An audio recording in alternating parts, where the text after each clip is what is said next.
Chapter 3. The only thing I could hear was my own breath.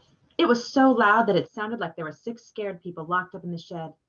I closed my eyes and thought real hard about making my breathing slow down. Pretty soon it sounded like the 5 other breathers in the shed had left. I was still scared, but now it was that get real excited and want to move around kind of scared. It didn't take too long for my eyes to get used to the dark. There was a gray gas can in one corner next to a bunch of gray rakes and a pile of gray rags and a gray tire next to some gray fishing poles. Maybe Mr. Amos had only pretended to lock the door. I reached my hand toward the gray doorknob, and as quick as that, I went from kind of calm to being in that stand in one place with spit drooling down the front of your shirt kind of scared. Halfway up the door were 3 little flat monster heads guarding the doorknob. Each head had 2 little round eyes staring right at me. The eyes were the only thing in the shed that weren't gray. They were a bright yellow, with a big black spot right in the middle. I dropped my blanket and pillow and backstepped until my legs hit the woodpile behind me. From all the fast breathing going on, you'd have thought the 5 other scared people had come back and brought a couple of scared friends with them. Each head had a wide open mouth with a sharp set of pointy teeth and lips smiling back ready to bite. It felt like the shed was getting smaller and smaller, and the little mouths were getting closer and closer. Then I knew what I was looking at. The doorknob guards were 3 dried-out fish heads that someone had nailed to the door. I ran over to the pile of rags and poked at one of them with my shoe to make sure there weren't any rats or centipedes hiding under it. Then I picked it up and hung it over the fish heads so I couldn't see them and they couldn't see me. I picked up my blanket and pillow and had to decide what was the best way to sleep. I knew the floor was no good. I'd bet all sorts of bugs and roaches were crawling around. I remembered what happened to my best friend Bugs when a cockroach crawled in his ear one night at the home. 4 grown folks had held Bugs down whilst they tried to pull it out with a pair of tweezers, but the only thing that they did was pull the roach's back legs off. When they were digging around in Bugs' ears with the tweezers, you'd have thought they were pulling his legs off, not some cockroaches. I'd never heard a kid scream that loud. After about 15 minutes of Bugs screaming the joint down, they said they were going to take him to the emergency room to get the roach out. It was almost morning when Bugs got back. Everyone was asleep except me. I waited until they put him in his bed and turned off the lights. I said, "Did they get it out?" He said, "Oh, hi, Bud. Yeah, they got him." "Did it hurt a lot?" "Nope." "Were you scared?" "Nope." "And how come you were screaming so doggone loud?" He said, "I didn't know I was. I probably couldn't hear me screaming because the roach was so loud." I had seen lots of roaches, but I'd never heard one that made any kind of sound. I said, "Loud how?" "Well, Bugs ain't so different from us as you'd think. As soon as he saw those tweezers coming at him, he was pretty terrified and commenced to screaming in English too, not some bug language like you'd expect from a roach." "Yeah? What'd he say?" "All he kept saying was, 'My legs, my legs, why have they done this to my legs?'" And that's the true story about how Bugs started getting called Bugs. I'd bet $1,000 that there were roaches on the floor of the shed just waiting to crawl in someone's ear.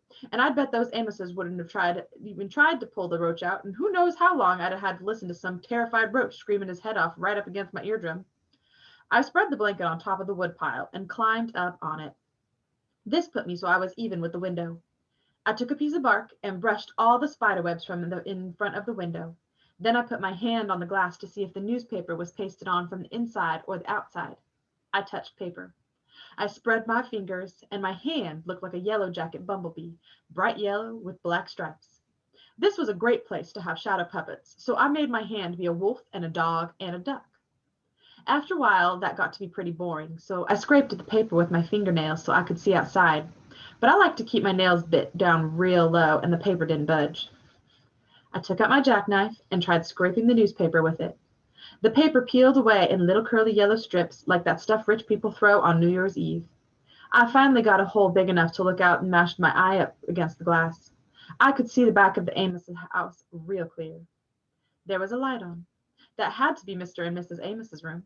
The little bit of light that came through the hole in my paper made me calm enough that I could lay my head on my pillow and take a nap. When I blinked my eyes open, the first thing I noticed was that the light from the Amos's bedroom was out. The next thing I noticed made me wish I'd stayed asleep. Up at the very top of the shed was the biggest vampire bat you'd ever see. He was hanging upside down asleep, but the smell of me rising up to him would have probably woke him up any minute. I reached over to the window and tried to slide it open. It budged an inch. I rolled off the woodpile and crawled toward the door with the fish head guards. I reached my hand up and the doorknob turned. Mr. Amos was trying to help me, but after the door opened a crack, the padlock and chain on the outside held it tight. I looked back up into the rafters to see if the bat had woke up. He was still sound asleep. Just like that, just like there's a time that a smart person knows enough is enough, there's a time when you know you gotta fight. I wasn't about to let this vampire suck my blood dry without a war. He could kiss my wrist if he thought that was going to happen. I got up off my knees and picked up the gray rake. I walked over to the woodpile, cool as a cucumber, but inside every part of my guts was shaking. I stood up on the woodpile and held the rake like it was a Louisville slugger. I eyed where the bat was sleeping and revved the rake like I was going to hit 400-foot, like a 400-foot home run. And just before I swung, I remembered another one of Bud Caldwell's rules and things for having a fun of life and making a better liar out of yourself. When you make up your mind to do something, hurry up and do it. If you wait, you might talk yourself out of what you wanted in the first place. Shucks, I couldn't remember for sure if you killed a vampire by driving a stake in its heart or by shooting it with a silver bullet. If I was wrong and didn't kill the bat right away, I was going to be tramped to the shed with a vampire who was probably going to be real upset that someone had woke him up by whacking him with a rake. I took my jackknife out of my pocket and pulled the blade open. That way, if I didn't kill him with the rake and it came down to the two of us tussling on the floor, maybe a silver blade in his heart would be just as good as a silver bullet. Unless that was what you had to do with werewolves. I raised the rake over my head again, closed my eyes, and swung it like I was Paul Bunyan chopping down a tree with one blow. I felt the rake jerk a little when it hit the bat, and I opened my eyes just in time to see the vampire get cut right in half. I was kind of surprised it didn't scream or cry or say, "Curses, you got me!" Instead, the only sound I heard was a kind of rattling, like a couple of pieces of paper rubbing together or like dry leaves blowing around in the wind. The next sound I heard was even worse than if the vampire had said, "Aha, you doggone kid, that hurt, but now I get my revenge." It sounded like I'd turned on a buzzsaw in the shed. All of a sudden, it felt like someone had stuck a red-hot nail right in my left cheek. My hand reached up to grab my cheek, and I felt something creepy and prickly there. I brought my hand back down, and it was holding the biggest, maddest hornet I'd ever seen. I squeezed my hand shut to crush it, but it got in another sting on my palm.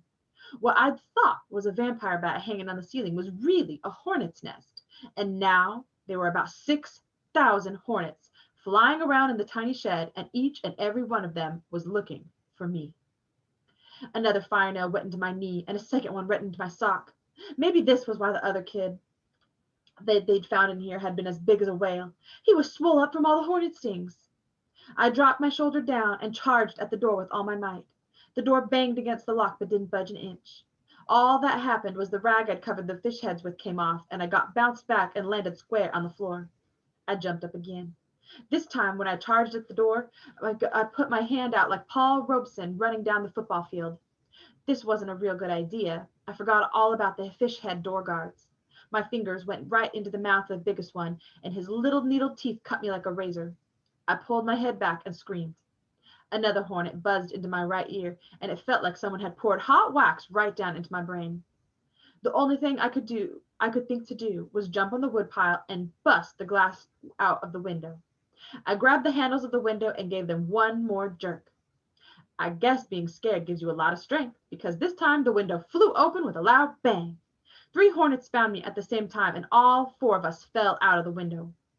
As soon as we hit the ground, I rolled as far away from the shed as I could go. I smacked and whacked the hornets that had taken a ride on me and just laid there until I could catch my breath. After a while, the stings and the fish guard bite quit hurting so much. I started getting madder and madder. I was mad at the Amoses, but most of all, I was mad at me for believing there really was a vampire in the shed and for getting trapped like this where there wasn't anybody who cared what happened to me. I simmered down and started thinking about getting even. I wondered how hard I'd have to pull the trigger of that double-barrel shotgun for it to go off. I sneaked up the back porch steps to get inside the house. Maybe the vampire bat didn't say it, but the only thought on my mind was, "Aha, you doggone Amoses, that hurt, but now I get my revenge."